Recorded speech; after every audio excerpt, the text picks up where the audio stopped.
The CEOs of 6 major oil companies and trade groups are set to testify before the House in a landmark hearing on Thursday that puts a spotlight on the role fossil fuels have played in accelerating climate change. At the heart of the discussion here, did big oil knowingly spread disinformation about its impact on the environment to push profits higher? Let's bring in the co-chair of the House Committee on Oversight and Reform. That is Congressman Khanna of California. Congressman, it's great to talk to you today. You have been at this investigation that many have compared to the congressional investigation into big tobacco many, many years ago. What are you hoping to get out of this hearing on Thursday? Akiko, it's pretty simple. They knew, they lied, they continued to deceive. We will have scores of evidence that these big oil companies misrepresented to the American public the threat of climate change.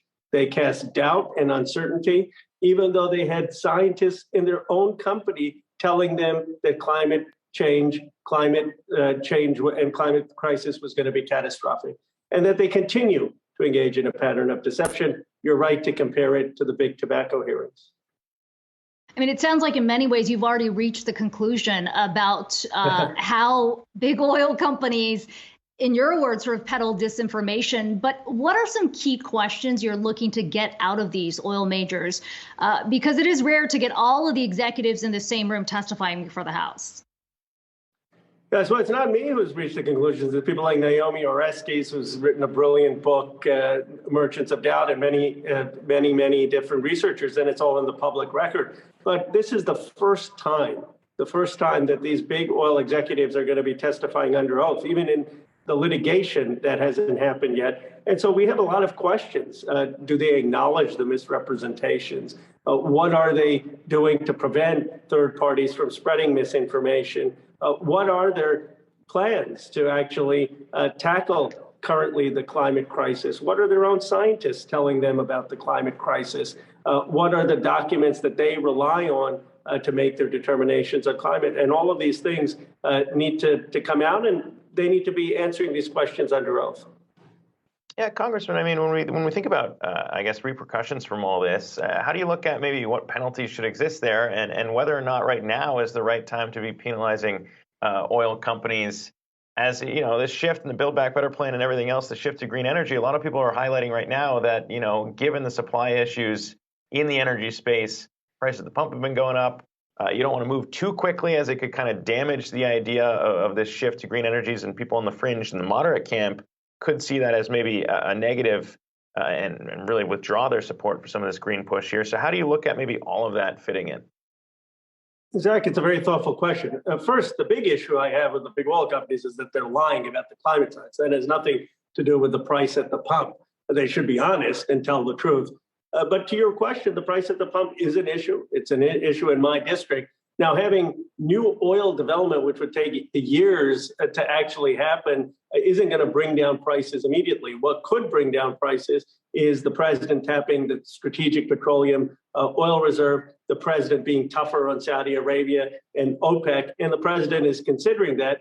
Long term, what's going to bring the price of gas down is to have less demand, meaning have more renewable energy, more electric vehicles. If less Americans need oil, the price will fall. That's basic supply and demand. Let me ask you about the negotiations that are happening in D.C. right now, specifically around the president's Build Back Better Act, which does include some key provisions the president has been trying to push on the climate front.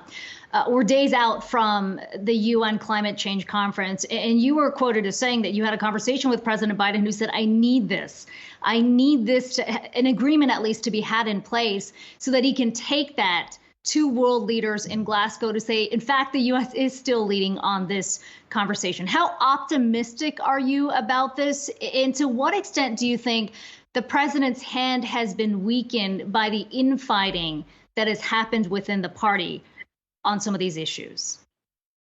Kiko, I am very optimistic. First of all, I don't think there's actually been much infighting. There have been 2 holdout senators and maybe less than 10 House members who have issues, but the party, 98% of it is unified.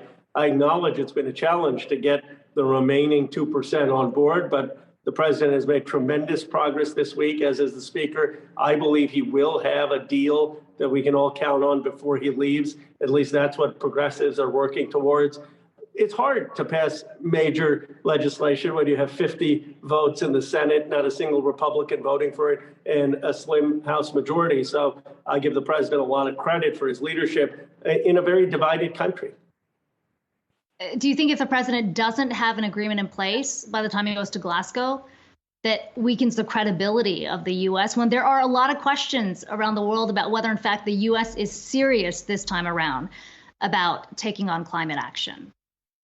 Yes, it does. I mean, anyone being candid would have to acknowledge it's not a good thing for the president of the United States to show up and for Congress not to give him a framework of what we're going to do on climate change when the Chinese have a framework, the Europeans have a framework. I mean, look, American leadership is still indispensable. I still believe we're the greatest nation when it comes to innovation, when it comes to risk capital, when it comes to having people from around the world. So America is always going to matter. But in Glasgow, for us to lead, we really need to arm the president with a deal.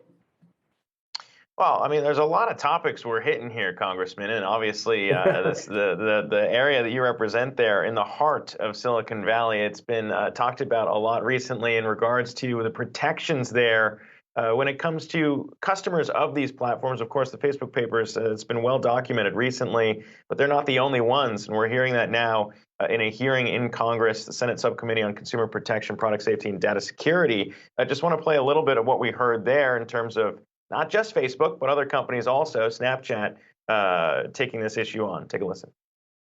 As we look to the future, we believe that regulation is necessary.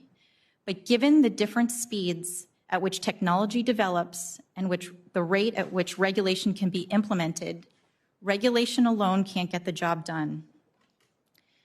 Technology companies must take responsibility to protect the communities they serve. So, look, I mean, this is an issue that's been out there for years, right? And we've seen incremental change in terms of maybe companies trying to regulate this themselves. But I mean, as you look at that issue in terms of protecting, particularly now, more increasingly talked about kids on these platforms, I mean, what do you think needs to be done to finally address and solve that issue? Zach, we absolutely need regulation. It's common sense. I mean, you can't have Facebook peddling a product that is causing teenage girls to have eating disorders, that is causing them to have higher rates of suicide, that is causing them to have depression. That's not my data. That's internal studies that Facebook themselves did. So we need to have the same consumer protection laws for Facebook as we do for any other products that are sold to minors, and that goes for Snapchat. Now, I agree that regulation isn't sufficient if we don't have people who are tech savvy actually implementing the legislation. This is why the tech companies in my district have run circles around the GDPR, because Europe has no clue on the enforcement of a lot of these regulations that they have. We need to do a better job, beef up the FTC, beef up the FCC with people who actually understand technology so that tech companies don't run circles around regulations that are passed.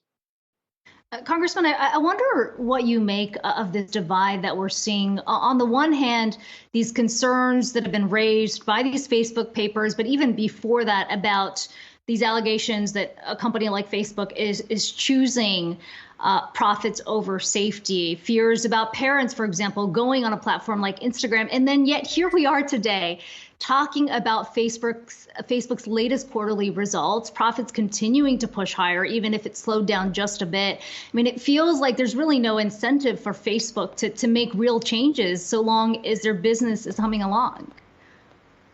You're right, Akiko. I mean, this is why we need Congress to act. I mean, it's a very profitable business to get teenage girls addicted to a platform and teenagers in general, where they keep coming back and they spend time and you're advertising to them. That, I imagine, is profitable. But we need to say you can't do that in this country. I mean, you can't sell minors products that are going to cause them physical harm. And minors don't have the same First Amendment rights as adults. They're not equal under our Supreme Court jurisprudence. So we are working right now, actually, on a bill that would enforce regulations on advertising and on products to minors. And I believe that could have very bipartisan support. But then we need an FTC that's capable of enforcing it. And I think this is what isn't discussed enough. There's a technological illiteracy, frankly, in Washington. There has been one in Europe. And the tech companies benefit because even when the regulations get passed, they find tech loopholes around them. There's a lot to talk about. Appreciate you coming on here to chat. We're going to be watching for that big oil hearing on Thursday. Hope to have you back on the program soon. California Representative Khanna, thanks again for the time. Appreciate it.